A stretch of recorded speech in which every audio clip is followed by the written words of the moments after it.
اعوذ باللہ من الشیطان الرجیم بسم اللہ الرحمن الرحیم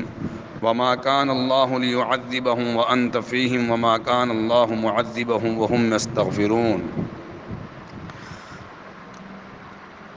حضرت مولانا عبد القادر صاحب رائے پوری رحمۃ اللہ علیہ سے کسی نے سوال کیا، فرما حضرت دعائیں کی جا رہی ہے، حالات کیوں ختم نہیں ہوتے؟ حضرت کے زمانے میں کسی نے سوال کیا تھا تو حضرت نے فرمایا دعائیں وہ کر رہا ہے جن کی وجہ سے حالات نہیں آئے، جن کی وجہ سے حالات آئے ہیں وہ تو دعا نہیں مانگ رہے، وہ تو معافی نہیں مانگ رہے۔ میرے بھائیوں، یہ حضرت کا ملفوظ ہمیں بتا رہا ہے کہ ہم جیسے گنہگاروں کی وجہ سے جو حالات آئے ہیں، ایسے حالات کے موقع پر ہمیں قرآن یہ علاج بتا رہا ہے۔ اللہ پاک قرآن میں فرماتے ہیں جب تک اے نبی جی آپ دنیا میں رہیں گے ہم حالات نہیں دیں گے، اور آپ نے فرمایا آپ کے جانے کے بعد جب تک آپ کی امت استغفار کرتی رہے گی تب تک حالات نہیں آئیں گے۔ میرے بھائیو، اللہ پاک نے ایک قرآنی نسخہ بتا دیا ہے، حالات کے دور کرنے کا بہترین نسخہ استغفار ہے، اللہ سے معافی مانگنا۔ کیا اچھا ہوتا ہم گھر گھر میں، ہمارے گھروں میں ہمارے بچے ہم آپس میں بیٹھ کر کے استغفر اللہ نستغفر اللہ نستغفر اللہ 5 تسبیح ہمارا جوان بھی پڑھتا، ہمارا بوڑھا بھی پڑھتا، ہماری دینی عورتیں بھی پڑھتیں۔ اللہ پاک نے ہمیں موقع دیا ہے، کم از کم یہاں اللہ اپنے فارغ وقت میں ایسے حالات کے موقع پر ہم اپنے گھروں کے اندر میں معمولات کا اضافہ کر دے وے، مستورات اللہ کے وہاں اللہ کی یاد کے اندر میں اپنی یادیں لگا دے وے۔ صبح کے ویلے ایک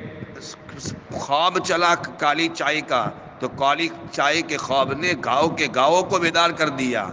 اور اس کے بعد پورا گاؤں ایسا سو گیا کہ کوئی بھی صبح اٹھنے کو تیار نہیں ہے۔ میرے بھائیوں، صبح اٹھو، اور اٹھنے کے بعد کام ہمارا شروع ہو اس سے پہلے آدھا پونا گھنٹہ ہم مصلی پر رہے، 2-4 رکعت نماز پڑھے، اللہ کی طرف متوجہ رہے۔ میں پورے گاؤں والوں کو کہنا چاہتا ہوں اپنا وقت موبائل میں ضائع کرنے کے بجائے اللہ کی یاد میں لگاؤ، استغفار کرو۔ معلیہ صاحب رحمۃ اللہ علیہ کی ماں کا یہ حال تھا کہ وہ دین میں 5000 مرتبہ درود شریف پڑھتی تھی، 5000 مرتبہ استغفار کرتی تھی، 5000 مرتبہ پہلا کلمہ پڑھتی تھی، 500 مرتبہ حسبنا اللہ ونعم الوکیل نعم المولا ونعم النصیر پڑھتی تھی، اور 300 مرتبہ وافوض امری الی اللہ ان اللہ بصیر بالعباد پڑھتی تھی، اور قرآن کی تلاوت کرتی تھی۔ اتنے سارے معمولات ہم گھروں میں رہ کر کے، ہمارے گھر کے مرد عورتیں، ہم ادھر ادھر موبائل میں ہمارا وقت ایسے حالات میں ضائع کرنے کے بجائے الم یأن للذین آمنوا ان تخشع قلوبهم لذکر اللہ، کیا اب بھی وقت نہیں آیا کہ ہم اپنے آپ کو جھنجھوڑیں؟ ایسے حالات کے موقع پر بھی ہمارے ہاتھوں سے موبائل نہیں جاتا، ایسے حالات کے موقع پر بھی ہمارے عورتوں کے زبانوں پر عیدوں کے تذکرے آتے ہیں۔ کیا اچھا ہوتا کہ صبح اٹھ کر کے ہماری مائیں روتی، ہماری دینی بہنیں روتی، اور مصلی پر اللہ کے سامنے معافی مانگتی، اللہ پاک حالات کو دور کرتے۔ کیا اچھا ہوتا گھر کا باپ اپنے بچوں کو لے کر کے استغفار کرواتا، درود شریف کی کثرت کرواتا، فضائل درود کی تعلیم ہوتی۔ اس لیے ہر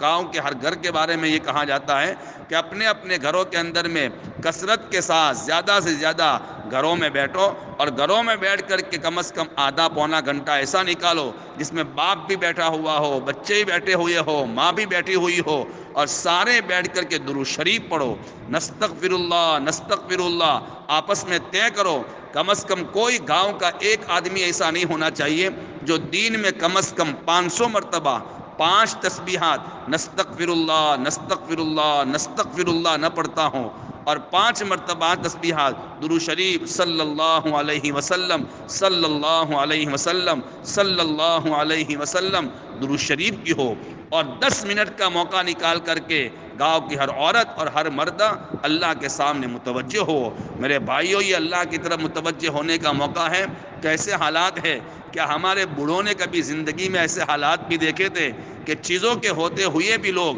سامان کے ہوتے ہوئے بھی لوگ کھانے کے لیے ترستے ہیں، لقمہ نہیں ہوتا؟ ایسے موقع پر ہمیں اللہ کی طرف کتنا متوجہ ہونا چاہیے۔ اس لیے میرے بھائیوں، اپنے اوقات کو ادھر ادھر ضائع کرنے کے بجائے، ہماری دینی ماں بہنیں محلات میں بیٹھنے کے بجائے، ادھر ادھر کے تذکرے کرنے کے بجائے، ادھر ادھر کی کھانے کی چیزوں کو تذکرے کرنے کے بجائے رونے والی بنے، اور صبح میں اٹھ کر کے کام کاج شروع کرو، اس سے پہلے کو گھروں کے اندر میں معمولات بناؤ، رو اللہ کے سامنے، ماؤں کے رونے نے اور جواؤں کے رونے سے انشاءاللہ امید ہے اللہ پاک ان حالات کو دور کرے گا اور بہتر سے بہتر حالات بنائے گا۔ اللہ پاک فرماتے ہیں معافی مانگنے والے لوگ موجود ہوں گے، اللہ پاک عذاب کو ہٹا دے گا۔ اس نے میرے بھائیوں یہ قرآنی نسخہ ہے، پورے گاؤں کو محبت کے ساتھ کہا جاتا ہے کہ کم از کم گھروں کے اندر میں ہم رہ کر کے ہم استغفار کی کثرت کریں، اللہ کی یاد میں وقت لگاوے، دعا میں وقت لگائے۔ اگر ان اعمال کو کریں گے، امید ہے انشاءاللہ اللہ پاک حالات کو دور کرے گا۔